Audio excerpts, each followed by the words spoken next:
1970, in a quiet valley in Norway, a mystery began. A woman's body was found in a place called Isdal Valley. But who was she? Everything that could tell her story, her name, where she was from, had been carefully removed. It was as if she was a ghost. The police came to the lonely spot. They found the woman. Around her were a few strange things: an empty bottle, a watch, and some jewelry. But her clothing had no labels. All the identifying marks were cut away. Even her fingerprints seemed to be gone. The investigation had to start with almost nothing. A small bit of hope came from an unlikely place. Police found 2 suitcases left in a locker at a train station.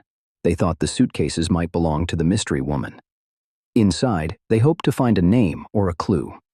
This was their first real chance to learn about her. The suitcases held more secrets, not answers. They contained money from different countries, along with maps and train schedules. Police also found many wigs and glasses, things to change how a person looks. Most strange of all was a small notebook filled with a code. The police worked hard to break the code. It turned out to be a list of places the woman had stayed.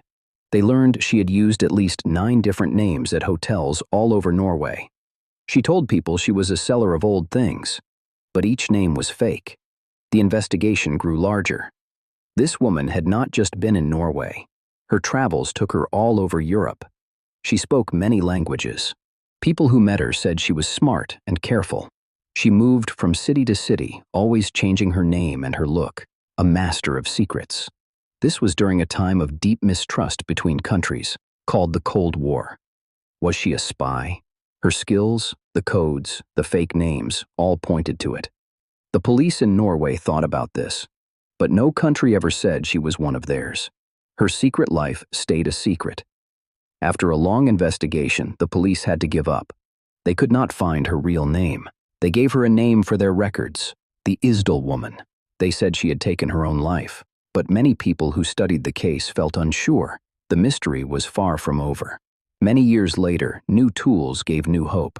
Scientists looked at the woman's teeth and bones. They could tell things about the water she drank as a child. This helped them guess where she might have grown up. They believe she was born around 1930, somewhere near Germany or France. Today, the Isdal Woman still rests without a name. We know more about her journey, but not who she truly was. The search continues, using science to look back in time. It is a puzzle from 1970 that reminds us how one person's story can become a mystery for the whole world. How can a person be a ghost? Not a spooky kind, but a real person who leaves no trace. Imagine someone who walked among us, but all proof of who they were was carefully erased. This is the story of a puzzle that has lasted for more than 50 years. In 1970, a hiker found something very sad in a quiet place in Norway called the Isdal Valley. A woman's body was found there. But when police came to look, they saw this was not a simple case. It was the start of a deep mystery. Everything that could tell them who she was had been removed. All of the identifying marks on her body were gone. The labels on her clothing were cut off. It was as if someone wanted her to be a blank page, a person with no name and no past. The police began their investigation with almost nothing to go on. Who was this woman? Where did she come from? They had no answers. Her fingerprints were also gone, making it even harder to learn her identity. The work to find out who she was would be a long and difficult road. Then they got a small break. At a train station, 2 suitcases were found. Police hoped they belonged to the woman from the Isdal Valley. Inside, they found a strange collection of things that deepened the puzzle. There were clothes, but again, all the labels were removed. There were also wigs and glasses with plain glass, not for seeing better. This told police she might have changed how she looked, often. They also found money from different countries in Europe. The most important clue was a small notepad. Inside were lines of code, like a secret message. The police knew this was a big piece of the puzzle. If they could understand the code, they might understand her journey. Detectives worked hard to break the code. It turned out to be a list of places the woman had visited. The investigation now had a map. They could follow her steps across Norway and into other parts of Europe. They learned she used at least 9 different names. Each name was on a fake passport. She stayed at many hotels, but no one knew her real name. She spoke many languages, which helped her travel without anyone knowing who she truly was. The world in 1970 was a time of secrets. Countries did not always trust each other. This made some people wonder if she was a spy. Her careful work to hide her identity made them think she was trained to be a secret keeper. But even with all this work, the investigation could not find her true name. No family came to look for her. No country said she was one of theirs. After a long time, the police had to stop. The case was closed, but the questions remained. Many years later, new tools gave new hope. Science had new ways to look at old clues. Experts decided to look at the woman's body again, hoping to finally give her a name. They used a special science to study her teeth. What we eat and drink as children leaves a tiny mark on our teeth. These marks can tell scientists where a person grew up. It is like a map hidden inside us. The tests gave them a new clue. The marks showed she likely grew up in or near Germany and was born around the year 1930. This was the first real clue about her life before she became a woman of many names. Today, the investigation continues. The police in Norway have not given up. They share her story, hoping someone, somewhere, will remember a face or a detail. They want to finish the story and return her name. This woman's story is a quiet one, about a life lived in the shadows.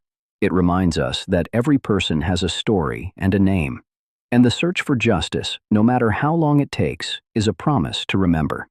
How can a person exist but have no past? In 1970, a mystery began in a quiet valley in Norway that still puzzles us today.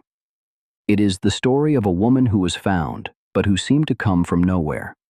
On a cold day in November 1970, a woman's body was found in a remote place called the Isdal Valley. People called this place Death Valley because it was so hard to get to. But the real mystery was not where she was found, but who she was. When police arrived, they saw something very strange. All the identifying marks on her belongings were gone. Even the labels from her clothing had been carefully cut away. It was as if someone wanted her to be a ghost. The investigation began with a search for any small clue. The police looked at everything around where the body was found. They saw that even the woman's fingerprints had been removed, making it impossible to know who she was. This was a very difficult case. With no name and no face to share with the public, police had almost nothing to work with. The woman from the Isdal Valley had no identity. Then, a small break.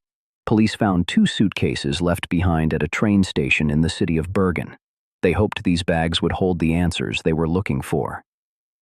Inside the suitcases, the mystery only grew deeper. They found money from many different countries. They also found wigs and glasses, things someone might use to change how they look. Among her things was a notepad with strange writing. It looked like a secret code. This was a major clue, but first, detectives had to figure out what it said.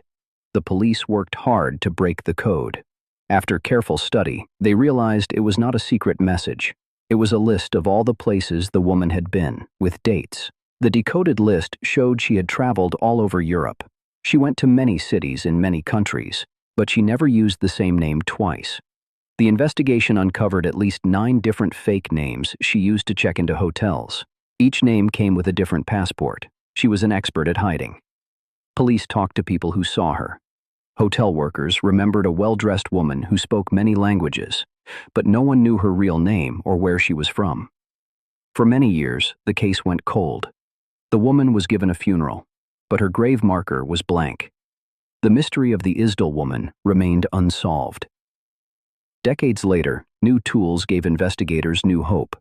Science had changed a lot since 1970. Scientists could now study a person's teeth to learn where they grew up. They carefully studied the woman's teeth. The tests showed what kind of water she drank and what food she ate as a child. This could point to the country or even the city where she was born.